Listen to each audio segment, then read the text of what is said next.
Mon frère, ma soeur, est-ce que tu te rends compte que tu es un esprit? Mon frère, ma soeur, est-ce que tu sais que tu es un esprit? Et si tu es un esprit, qu'est-ce que ça veut dire, homme de Dieu? Ça veut dire que tous les gens avec qui on vit tous les jours sont quoi? Sont des esprits. Mon frère, ma soeur, ça veut dire que, vous savez, il y a des contes bizarres qu'on nous raconte de temps en temps. On te dit par exemple que si tu vas à Kribi, beaucoup d'esprits vivent à Kribi.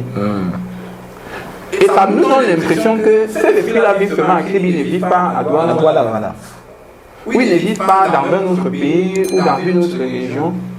Mais est-ce que je suis amené à me poser la question, est-ce qu'ils n'ont pas raison d'être là, puisqu'on est tous des esprits? Mais ils ont raison d'être là. Donc la différence, c'est qu'eux, au moins, ils savent qu'ils sont des esprits, ils opèrent en tant qu'esprit, et nous, on sommes carrément ignorants de cette nature spirituelle que nous avons. Nous nous contentons de l'enveloppe charnelle que nous avons. Et nous perdons automatiquement notre pouvoir et notre autorité dans le monde des esprits, c'est ça. Apôtre Richard, quand tu pries, il se passe quelque chose dans le monde spirituel. Quand tu pries, il y a des délivrances. La question que je pose, c'est ces délivrances sont opérées donc comment? Puisque tu es là, tu n'as sorti que des paroles. En fait, je veux que mon frère, ma soeur comprennent un peu ce que je suis en train de comprendre, parce que ça bouleverse mon entendement, ça bouleverse ma façon de penser, et je me pose cette question parce que je suis sûr, c'est vrai, on veut le miracle. On aime tous le miracle. Mais peut-être il y en a parmi vous qui se posent la question. Le miracle se produit donc comment? Quel est le processus qui amène au miracle? Et apôtre,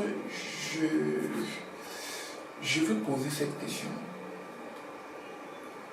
Peut-être je ne comprends pas bien. Ou peut-être mon analyse peut être biaisée. Est-ce que pendant une prière, on met l'esprit, soit notre esprit, soit l'esprit de Dieu en nous qui va communiquer avec un ange, soit même notre esprit en activité, et c'est notre esprit qui va aller régler un problème d'esprit. Parce que si on part du principe que quelqu'un peut être malade, et que par la prière, on chasse cette maladie, est-ce que ça veut dire que cette maladie est un esprit? Voilà, c'est une très bonne question. Maintenant, tout part du principe de la prière d'abord. Qu'est-ce que la prière? Parce qu'aujourd'hui, on a une mauvaise conception de la prière. La prière n'est pas un monologue. La prière est un dialogue entre deux personnes. Je parle, il me répond. Maintenant, on a trois types de prières.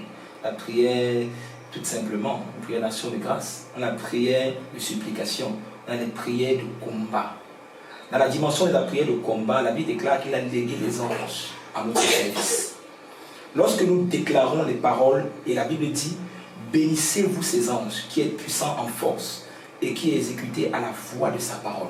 Ça veut dire que lorsque la parole sort pendant la prière, les anges de Dieu se lèvent et accomplissent tout ce qui est dit pendant le temps. Pourquoi? Parce qu'en ce moment, lorsque tu pries, tu n'es plus à la dimension terrestre. Automatiquement, l'esprit t'amène dans les sphères, dans la deuxième dimension, où l'apôtre Paul est en train de parler ici.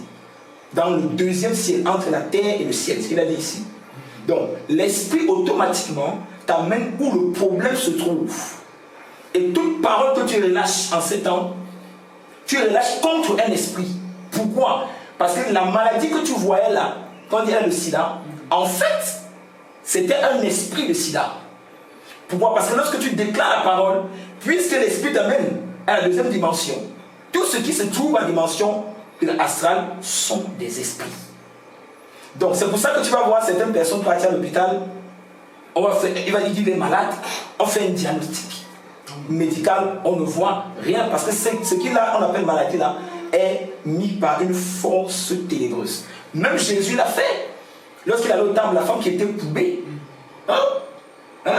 Jésus a déclaré, femme, lève-toi. Il a dit à la femme, Ce que tu vis là, c'est un esprit ancien qui t'avait maintenu courbé depuis des générations. Vous voyez? Et dans le livre de, je pense, dans le livre de Hébreux, quelque chose comme ça, ou bien Romain, je me rappelle plus le verset, on dit, vous savez comment Dieu a oint Jésus-Christ de force, allant de lieu en lieu, et guérissant tous ceux qui étaient sur la puissance du malin. Guérissant ceux qui étaient sur la puissance du malin. Ça veut dire que les maladies dont les gens souffraient, que Jésus a guéri, étaient d'ordre spirituel et démoniaque. La plupart des maladies. Donc, tu dois comprendre que lorsqu'on prie, on entre directement à la dimension seconde où se passe le combat spirituel. Et c'est là, toute parole qui sort de la bouche, la Bible déclare, je confirme toute parole de la bouche de mes serviteurs. C'est à cette dimension où la parole qui est déclarée dans la foi en Jésus-Christ prend acte. Et directement, tu peux comprendre la personne dit, pasteur, il ne ressent plus la douleur. Pourquoi? Parce que l'arme qui est la parole a enlevé l'esprit là du corps de la personne.